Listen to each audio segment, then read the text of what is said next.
कभी कभी लोग सिर्फ सियासत के लिए हर बात में हिंदू और मुसलमान करने की कोशिश करते हैं। इसका एक और एग्जाम्पल गरबा के उत्सव में मुसलमानों की एंट्री बैन करने की मांग के तौर पर दिखाई दिया। विश्व हिंदू परिषद और बजरंग दल ने कहा कि वो गरबा डांस प्रोग्राम में मुसलमानों को नहीं आने देंगे। गुजरात से लेकर मध्य प्रदेश और महाराष्ट्र तक इस बात पर विवाद हो रहा है। आज मध्य प्रदेश के खंडवा से भी ऐसी ही तस्वीरें आई। यहां बजरंग दल ने गरबा पंडालों के बाहर बैनर लगाए हैं जिनमें कहा गया कि गरबा में गैर हिंदुओं का प्रवेश वर्जित है।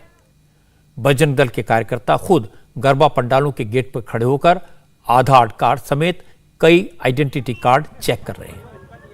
इस काम के लिए बाउंसर्स की हेल्प ली जा रही है। नवरात्र जो है माँ शक्ति की आराधना का और उपासना का पर्व है और गरबा जो है वो एक नृत्य मात्र नहीं है, माँ शक्ति की आराधना और उपासना है। और यहाँ पे किसी गैर हिंदुओं का क्या काम है?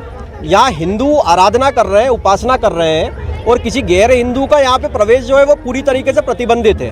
और बजरंग दल ने पूरे खंडवा में जहाँ जहाँ भी गरबे का आयोजन है वहाँ पर इस प्रकार के बोर्ड लगाए हैं। यहाँ आशीष आ सकता है पर किसी प्रकार का कोई एंथनी या अशरफ यहाँ नहीं आ सकता, क्योंकि उनकी यहाँ पे किसी प्रकार की कोई आवश्यकता नहीं है। सुरक्षा के लिए आईडी प्रूफ मांग रहे, आधार कार्ड, और सभी व्यक्तियों का माता रानी की कृपा से जय माता की बोल के तिलक करे जा रहा है। नो गरबा वालों के ग्रुप से तरफ से और तिलक लगवाना जरूरी है जी सर, इसलिए कि हिंदुस्तान संगठन का हमारा मानना है कि जो भी व्यक्ति जाए जय माता की बोल के तिलक लगा के जाए। हमारा सम्मान है उनको बोलना कि जय माता की और तिलक लगा के जाते हैं।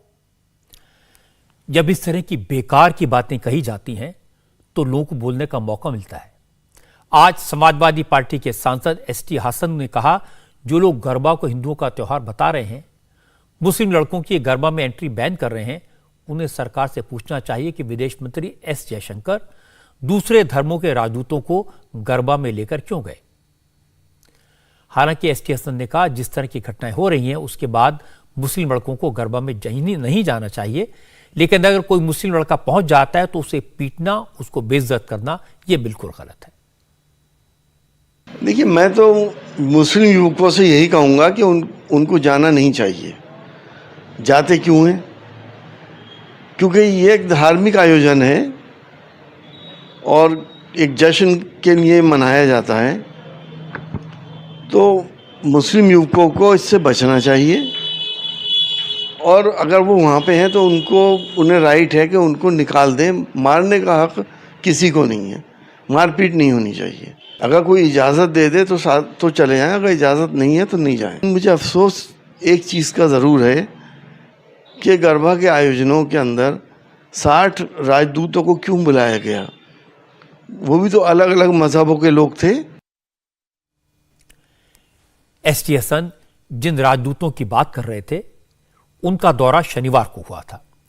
विदेश मंत्री एस जयशंकर करीब 50 देशों के एम्बेसडर्स और हाई कमिश्नर्स को लेकर वडोदरा गए। इस डेलीगेशन में Russia, Tanzania, Afghanistan, Denmark, Australia समेत कई देशों के राजदूत और उच्चायुक्त शामिल थे। एस जयशंकर गुजरात से ही राज्यसभा के एमपी हैं। उन्होंने वडोदरा में गरबा पंडाल में पहले मां अम्बा की आरती की और उसके बाद राजदूतों के साथ गरबा डांस में भी हिस्सा लिया।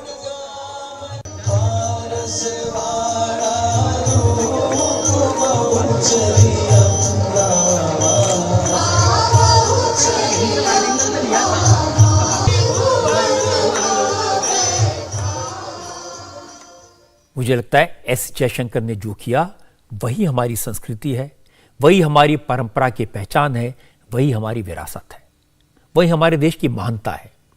नवरात्र धार्मिक है लेकिन गरबा तो उत्सव है। इसे धार्मिक उत्सव कह सकते हैं, लेकिन उत्सव का मतलब है जिसमें सब शामिल हो, जिसका आनंद सब लें, जिससे सबको खुशी मिले। एस जयशंकर ने 50 देशों के राजदूतों को वडोदरा ले जाकर इसी भावना का परिचय दिया। भारतीय संस्कृति की झलक उन्हें दिखाई।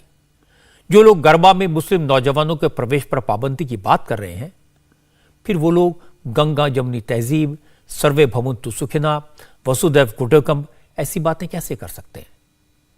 लेकिन हमारे देश का मूल सिद्धांत तो यही है, परंपरा तो यही है। इसलिए उत्सव में सबका दिल खोलकर स्वागत करना चाहिए, अपनी खुशी में सबको शामिल होने देना चाहिए। यह हमारे देश की संस्कृति है।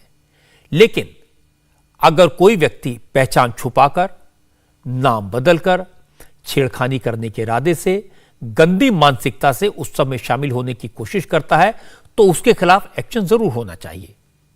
लेकिन अगर ऐसा कोई व्यक्ति पकड़ा जाता है तो उसके साथ मारपीट करने के बजाय उसे पुलिस को सौंप देना चाहिए। कानून हाथ में लेना गलत है।